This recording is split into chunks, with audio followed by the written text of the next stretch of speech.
We're here today to talk about a lost diamond mine in Haunted Canyon.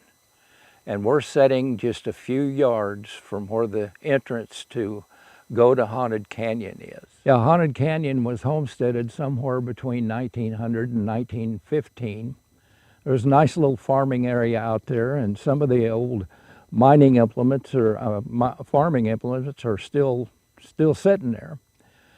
But there was an old man by the name of Kennedy who used to show up in Miami and Globe and Superior with a quality of placer gold. And he claimed that he had a hidden gold mine in Haunted Canyon. Now, no gold has ever been produced out of Haunted Canyon in any way, shape, or form. But a canyon to the south called Gold Rush Creek had quite a bit of gold in it. And today, Gold Rush Creek has completely disappeared into an open pit mine that's 1,100 feet deep. In 1935, a gentleman named Joe Modoc showed up at the Mesa newspaper office with a bag of diamonds and caused quite a stir. And he said he had found a diamond mine in a remote canyon, which he refused to identify, deep in the Superstition Mountains.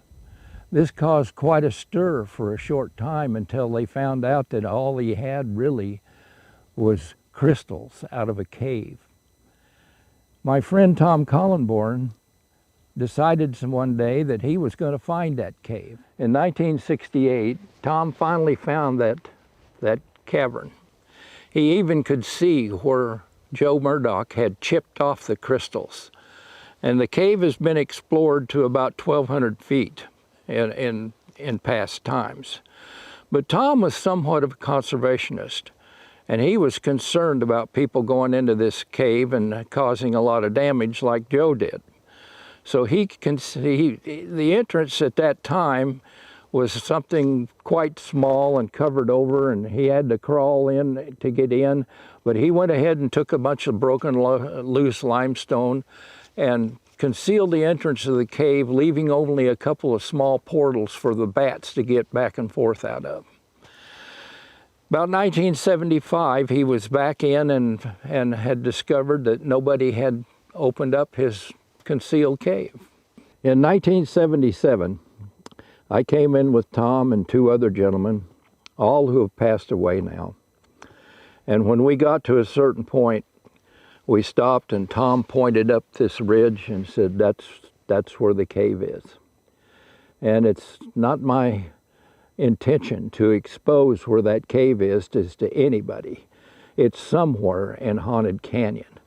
And we spent the afternoon at the cabin, and I'm standing here, a picture of Tom took of me standing in front of the cabin. You know, I often wondered how Haunted Canyon got its name.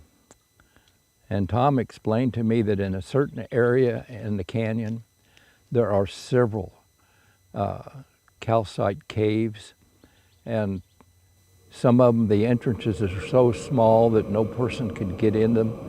But when the wind is just a certain speed and a certain angle, it causes the low moaning and howling in some of these caves from the wind.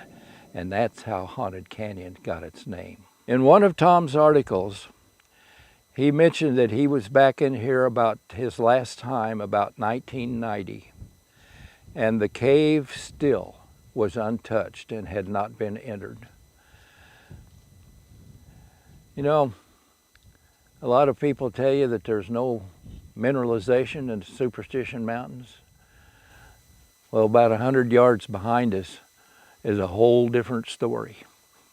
And that's just another mystery of the Superstition Mountains. Thank you for watching this episode of Mysteries of the Superstition Mountains.